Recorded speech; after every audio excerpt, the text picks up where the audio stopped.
細啊，老細！上個星期三我 OT 咗3個鐘去趕客戶嗰份報告。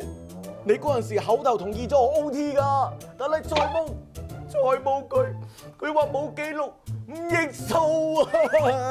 我仲慘啊！上個星期五器材突然間故障，你叫我留喺公司等維修，話係緊急情況，我直踩咗16個鐘啊！財務話淨係可以俾錢，唔可以補價。Tell me why？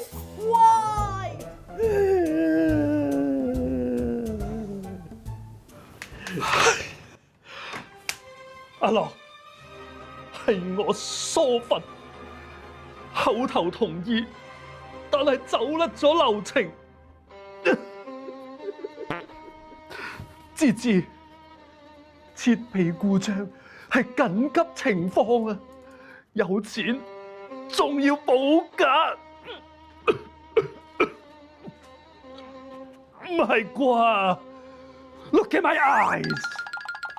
等我呢個勞工法達人話你知啊，勞工法對超時工作有明確嘅規定。等我同大家講解下。先講阿樂嘅情況啊。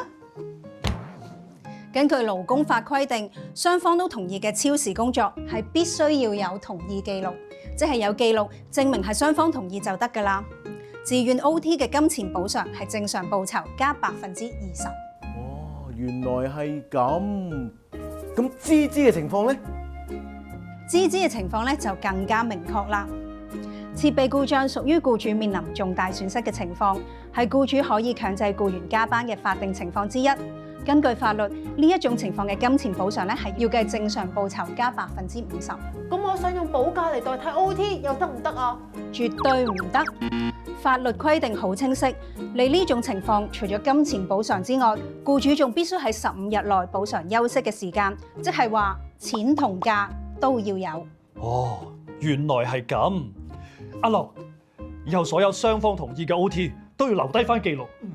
芝芝，你上個星期嘅 OT 屬於強制性，我即刻叫財務計翻正常報酬加50%，同埋安排翻補價。真嘅？我今個星期好多訂單要跟啊，老細，我而家要申請 OT 2個鐘，記得知唔知啊？太好啦，清楚明白，以後我就知道點樣保障自己嘅權益啦。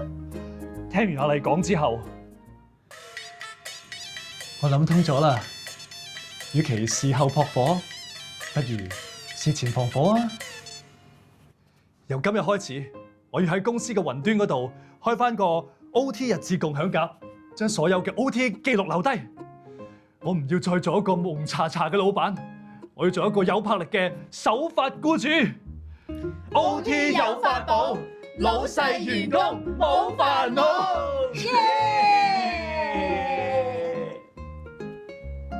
自願加班要同意，記錄一定要留底，強制1.5倍薪，保休15日內清。